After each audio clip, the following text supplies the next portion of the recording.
Leo hii tutasimulia sehemu ya 5 katika ile simulizi yetu ambayo inaitwa Siri.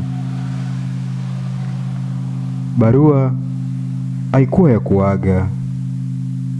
Ilikuwa ni barua kwa ajili ya mtego. Daniel hakuondoka, hakukimbia wala hakunisahau. Alikuwa ndani ya mchezo tangu mwanzo ukianza. Nilisimama nikitetemeka, nikishikilia ile barua. Neema, kama unasoma hii, tayari ni kuchelewa. Lakini kitu kilinifanya nisome tena kwa makini zaidi. Mwisho wa barua kulikuwa na alama ndogo, alama ambayo Daniel huwa anaiweka kwenye diary yake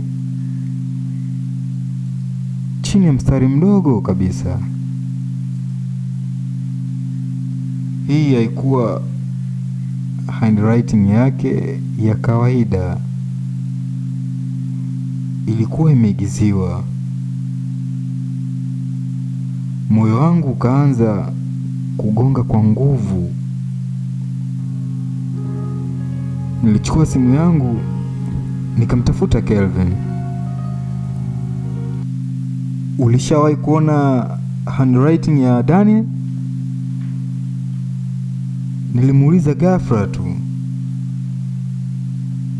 Kelvin alikaa kimya kwa sekunde chache.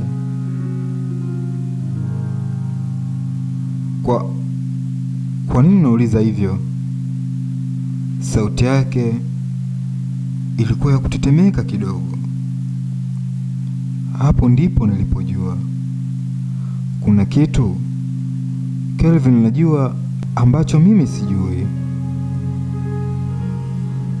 Usiku huo huo niliamua kufanya kitu ambacho sikuwahi kufanya kabla. Niliingia chumbani kwa Anita. Anita alikuwa amelala, lakini simu yake ilikuwa mezani,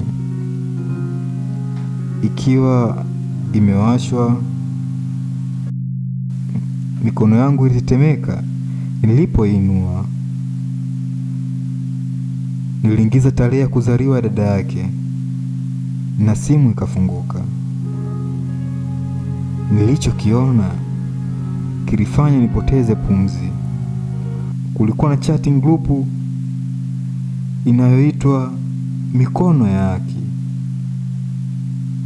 Wanachama walikuwa 3 tu, yaani Anita, Kelvin na Daniel. Nilifungua message za miezi 6 iliyopita, na Anita akisema yuko tayari, hajaelewa bado. Pia Kelvin akisema ameanza kunishuku. Daniel pia, acheni, msiende haraka haraka, lazima ajue ukweli kwa njia ngumu. Macho yangu yalijaa machozi. Daniel alijua kila kitu.